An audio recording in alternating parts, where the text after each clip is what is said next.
미국 버지니아 밀리터리 인스티튜트의 하워드 샌번 교수님이 되시겠습니다. 여러분 박수로 환영해 주시죠. Thank you. I want to take some time today to talk about theories of participation borrowed from Western examples. This follows a lot from Jose's presentation from before, and so I'd like to provide context for political participation in South Korea. So I'll give a bit of an introduction and talk about theory, lay out some of the hypotheses and methods, and finish up with some concluding thoughts. Dalton and Craig, among others, offer descriptions of two types of political participation: conventional forms of participation and unconventional forms. Conventional forms of participation are the legal, institutionalized channels of participation that exist in democratic society. These include not just voting, but also actions such as attending rallies and engaging in campaign-related activities.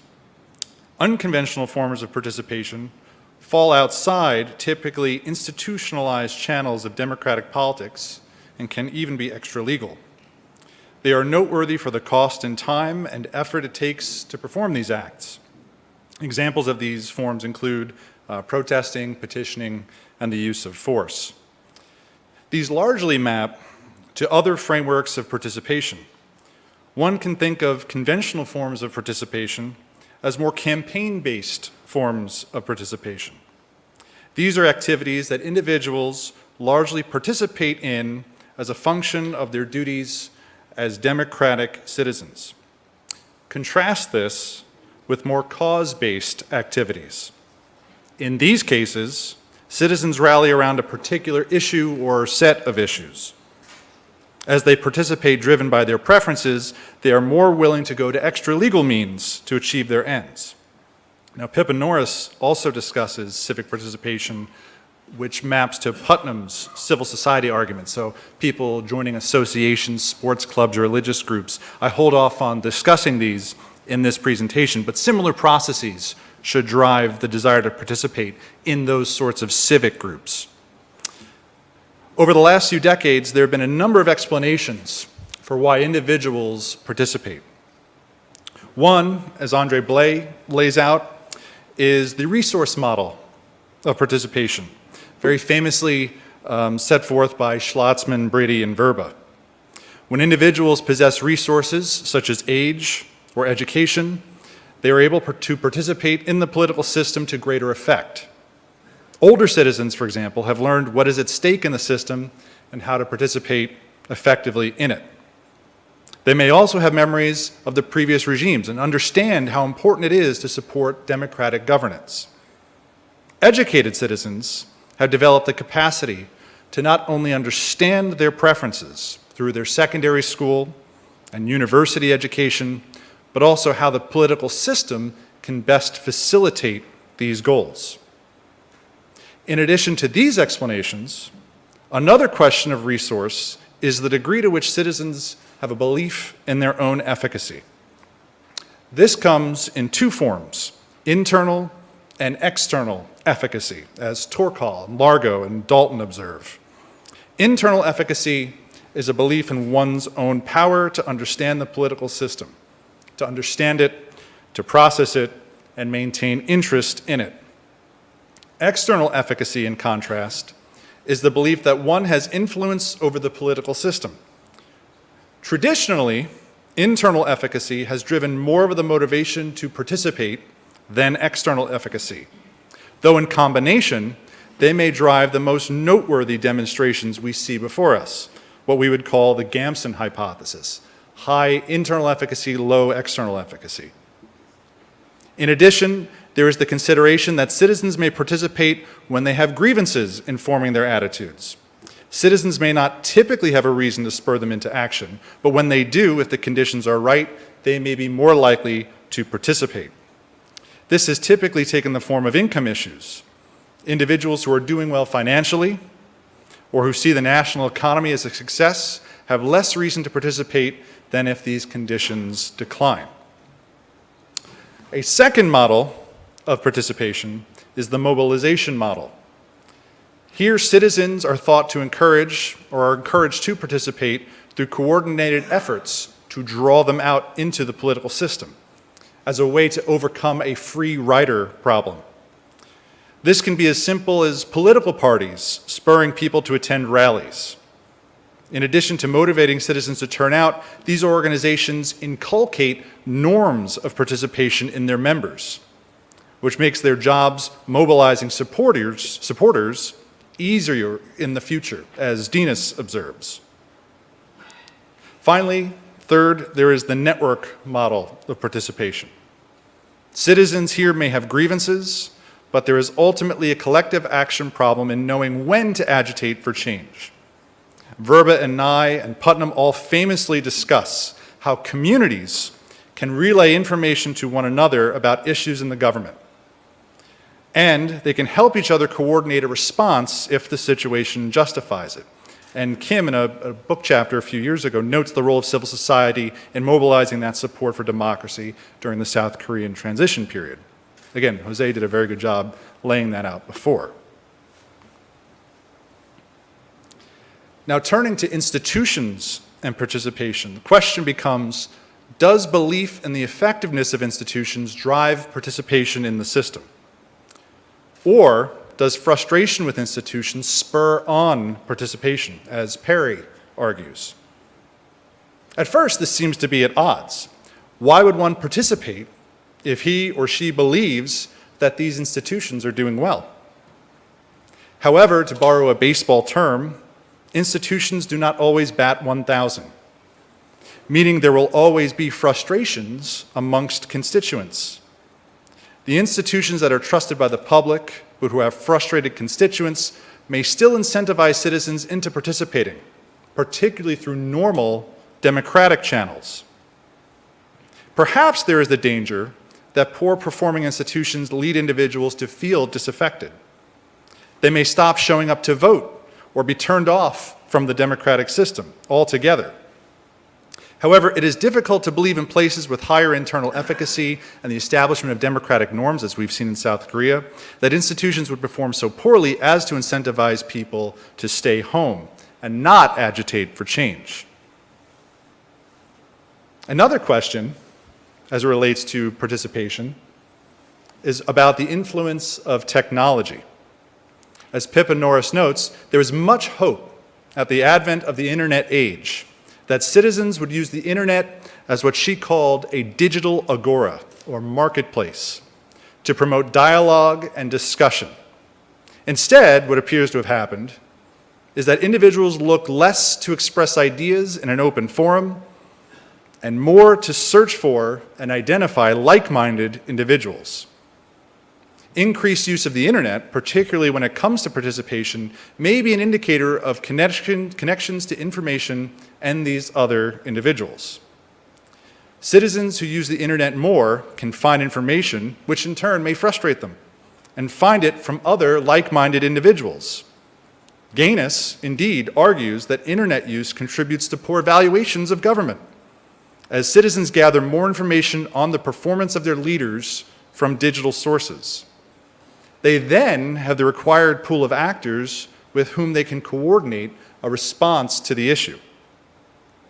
The internet has become ubiquitous, so individuals use it for many sorts of ways. However, it stands to reason that citizens who have much at stake, who are particularly frustrated by the political system, and who may want to resort to more unconventional forms of participation, may be the ones who use technology to coordinate and mobilize.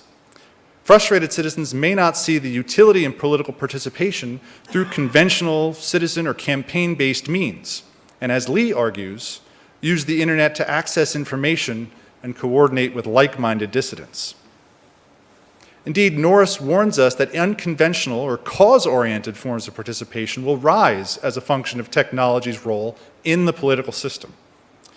This will give voice to greater numbers of people, but organizations who facilitate these connections will, as she says, quote, have the greatest incentives and the fewest constraints to using the knowledge society, end quote. The question of responsibility to ensure democratic norms, given these circumstances, looms large. So in the next few slides, I've laid out some hypotheses following from those different models of political participation. Initially, I contend that older, more educated individuals should participate more. There should also be indicators of economics, economic performance as it relates to wealth. Again, Jose talked about this before. There are traditional indicators. So I include a measure of political engagement, which is a way to capture this idea of internal efficacy. Political engagement is a combination of measures, including the degree to which somebody feels like they can understand the political system and how interested they are in the political system. And the more efficacy they have, internal efficacy, the more likely they should be to participate.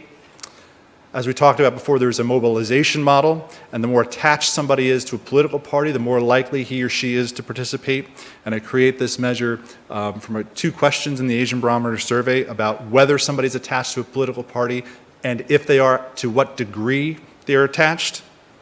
And finally, there's a measure in the traditional indicators of social networks, how many people a person feels like they come into contact with in a given year.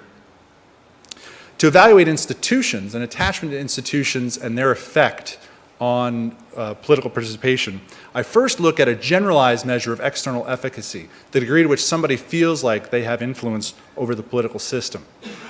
I also include more specific indicators of trust in institutions, both in the national government and in Parliament, the National Assembly.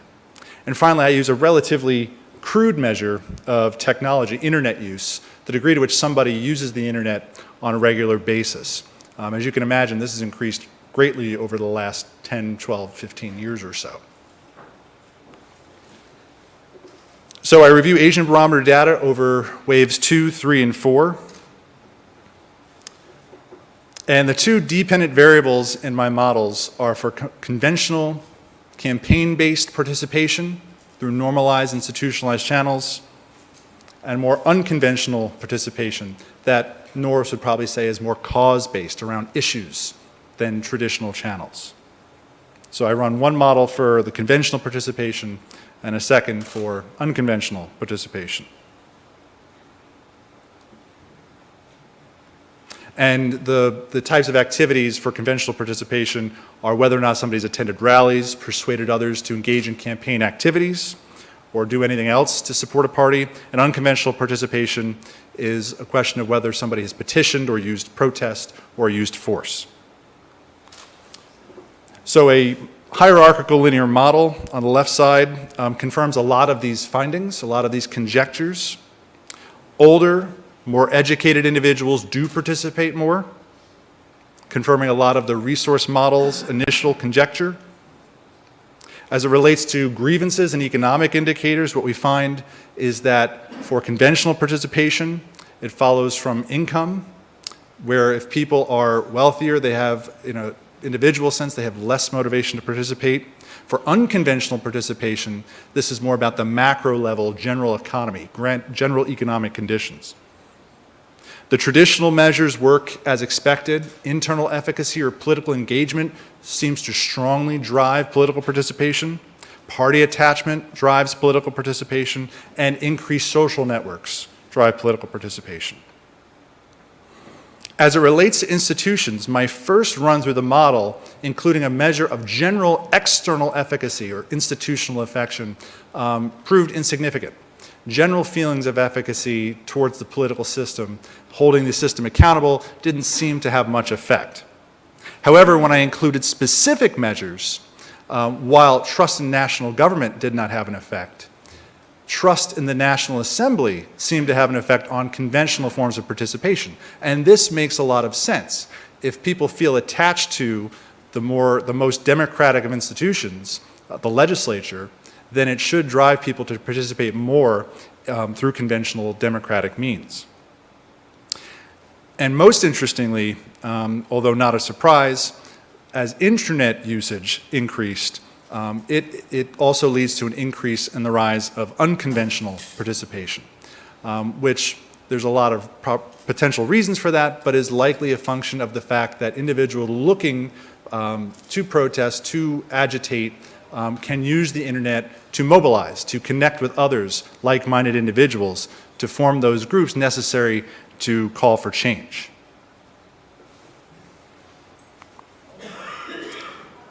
So I'll conclude with some brief thoughts on the nature of where to go from here in terms of this research. Institutions can generate buy-in to a system, and this preliminary analysis demonstrates how a specific connection to a democratic institution, the assembly, can drive participation into more conventional institutionalized forms. In addition, internet use appears to be a great mobilizer. Individuals who seek to engage in activities at great personal risk to themselves also appear to have been robust users of the internet. One can argue, as I said before, that they seek out like-minded individuals to both gain information and potentially coordinate their actions. What to make of all this? Well, first, reforms to invigorate the connection of individuals to their democratically elected leaders, particularly in the assembly, would be a strong start. In addition, it would make sense to review why individuals feel like they must resort to unconventional forms of participation. Because individuals will mobilize when they desire change. Further research would do well to study the nature of how mobile technology can facilitate this, and how individuals adapt and innovate in their use of technology to participate. There may be incentives to moderate these impulses, but the nature of information and communication makes these efforts futile, unless they come at the expense of democratic practice. For as the drive to gathering supporters together to promote an issue or preference increases, and older organizations remain slow to adapt to the now lightning-fast articulation of constituent preferences, the demands for efficiency and responsiveness may put some of the greatest pressures on democracies that they have faced. Thank you.